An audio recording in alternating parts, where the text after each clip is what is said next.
Conversations with Carissa. This is If I Can Do It, You Can Do It DIY segment.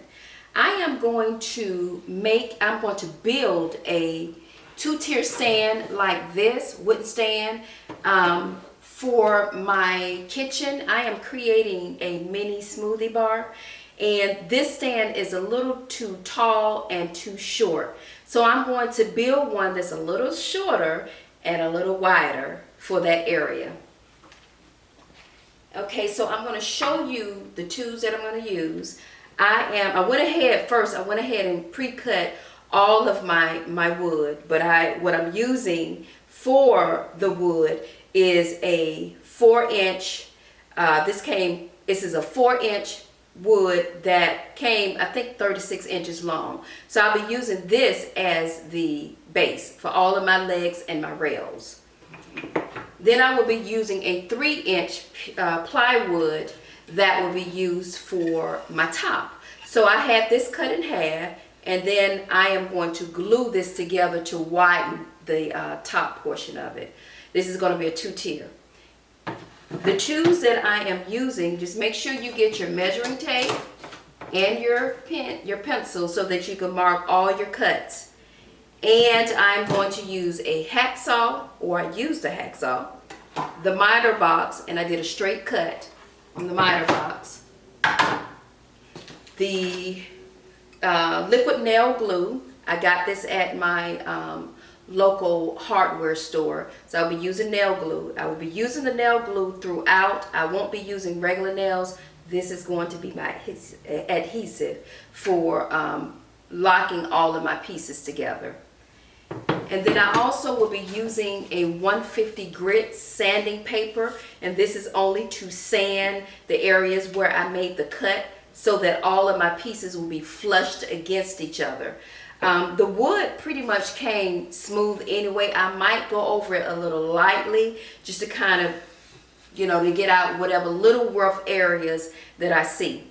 I will be staining this this particular piece of this stand rather. I will be staining the stand rather than painting it, and then I'll put a light coat of polyurethane on top of it to lock it. So this is pretty much all that I need to create this stand here. And with all the products, the actual material that I am using to build this stand, it only cost me about $21. So I probably could have just did some research and looked for a stand, but this is not what it's all about. It's about me being able to come to you guys and show you how, or motivate you guys to be able to start being creative yourself and being able to take on little projects such as this, that, like I said, if I can do it, you can do it as well. So without further ado, I am going to start sanding the areas that are kind of rough from the cut, and then I will be gluing my top together because I need to go ahead and get these glued together and let it sit. I may let it sit probably over the day and then come back and start locking up the project a little later on. But I'm going to seal my top pieces together, and then I'll come back and then I'll start applying the base as well together too. So I'll probably do it in 2 different stages. So without further ado, I am going to get into this project, you guys, and I hope you enjoy it. Don't forget to like, share, and subscribe to the channel if you're not already a subscriber.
I have assembled all of the pieces to the base, and for each section, I let it dry for at least 3 to 4 hours.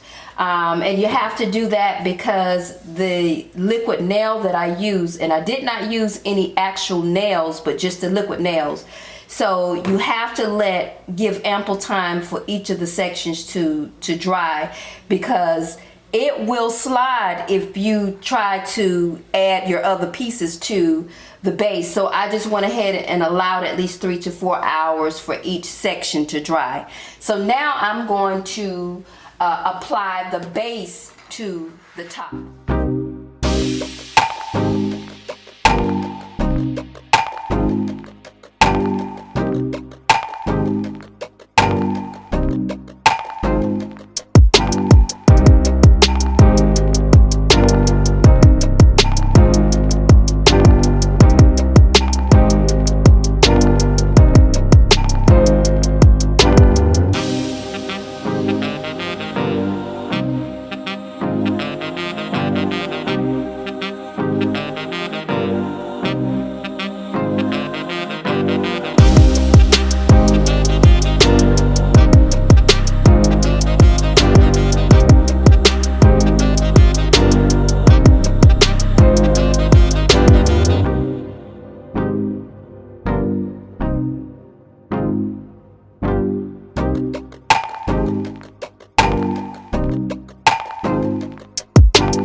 Okay, I moved the stand over to a place that was much more leveled, and then I applied my weights so that I could. This was the only thing that I had, you guys. So I used my weights to weigh the top down so that I could have a strong fix to the base. So this is how it is looking. So I should be ready tomorrow. I'm going to let this sit overnight. So I should be ready tomorrow to move forward with sanding everything down evenly. And then I will go ahead and apply the stain. All right. So stay tuned.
Now it's time for the fun part. I am getting ready to stain, and what I'm using, I'm going to apply my stain first, and then I'm going to apply the Europoly thing. I'm not going to do the mixture. As I mentioned to you before, I like being able to have control over how much stain to put on, and usually for me, if you're using stain and polyurethane mixed together, you don't really have as much control as you would if you just apply them separately. So I am using, I don't know, I think this is Jacobin or Jacobin, but you see, I am using this stain, and you can get it at any local hardware store or what have you. I mentioned to you all before that when you apply stain, I always like to use like an old t-shirt, because it doesn't give off lint, and then also it doesn't, for I just like using this instead of using the brush. So I'm just going to apply a little coat at a time, and I'm going to start with my legs first.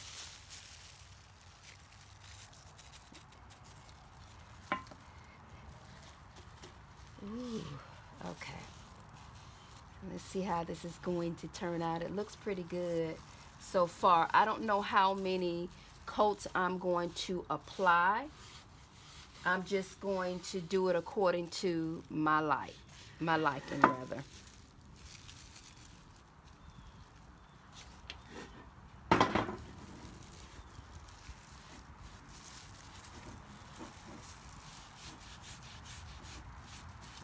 I used this stain on the tables I did last year, and I just really like how, I just love the color of it. It kind of reminds me of a walnut color, almost between a dark and there's another stain that's in between the, well, there's another stain, a walnut that is darker. I think they call it the standard walnut, and then they have a dark walnut. I think this particular paint is in the middle of both of those stains.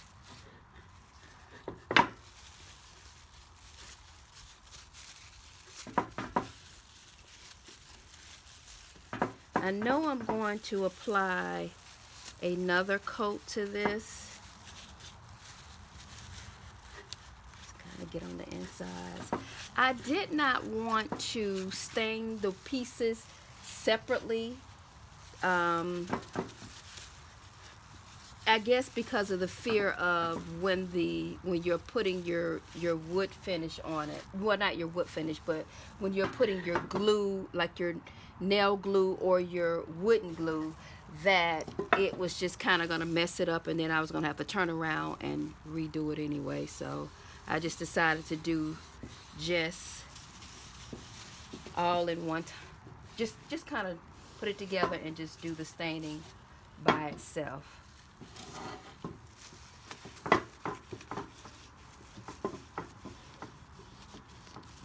This wood is absorbing the stain pretty good, as you can tell.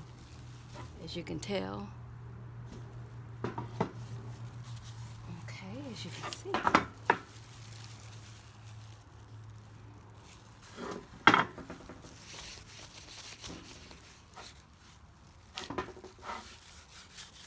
So you're gonna go with the grain and not against the grain. Some of my grains are going horizontal and vertically as well. So, and your reason why you want to go with the grain, because you want to make sure that you get into your cracks of your wood.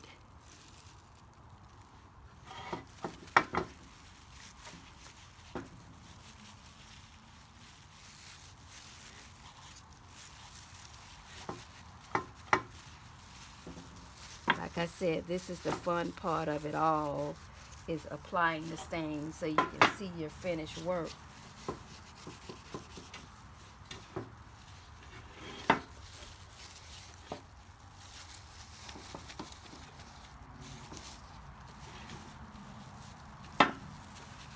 And then of course I'm going to get underneath it as well.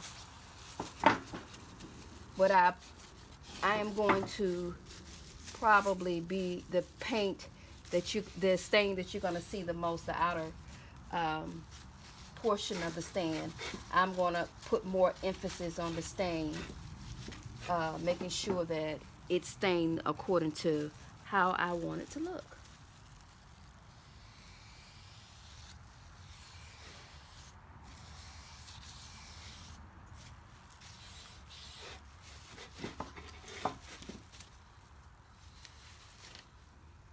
Okay, so I am going to finish this up, and then I'll come back to you and let you see the finished product in terms of where I want the how much stain I'm applying, and then I'll put on the polyurethane as well.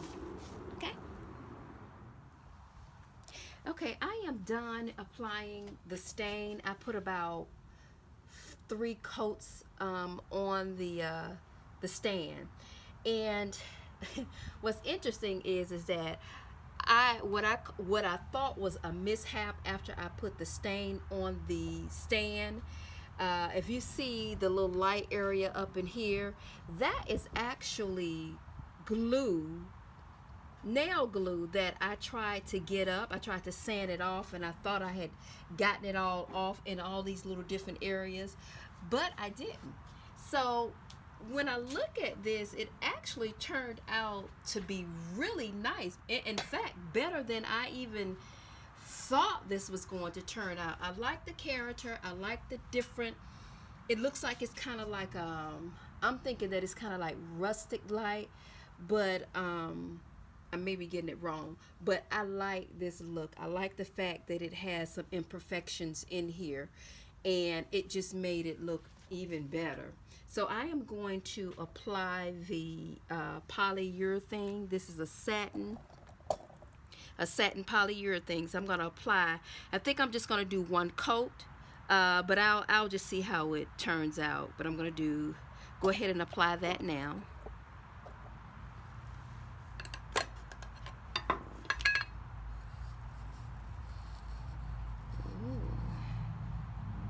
And again, as I mentioned before, I'm just going to take a stroke in one direction because I don't want to have bubbles in the paint while I'm applying this, rather. I don't want the bubbles to turn it around.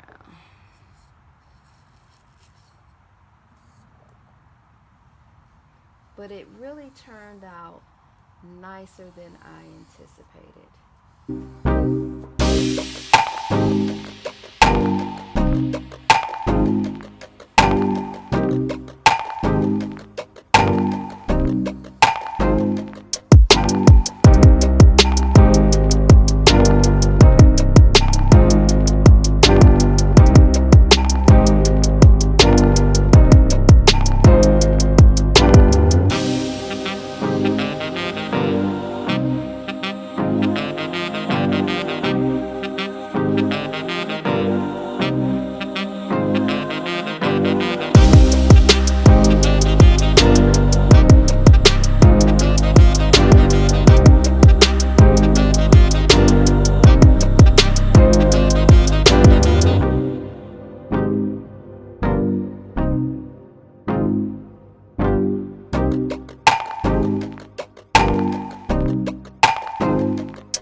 Okay, so I ended up putting only 1 coat of the polyurethane on the stand, and I really like how it looks. I didn't need to add another. I don't want it to be shiny, so I just this is what I like. It turned out to be really, really nice with just that 1 coat on it.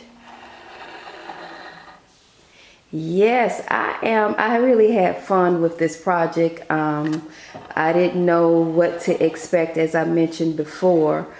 But again, I'm very pleased by how the stand turned out.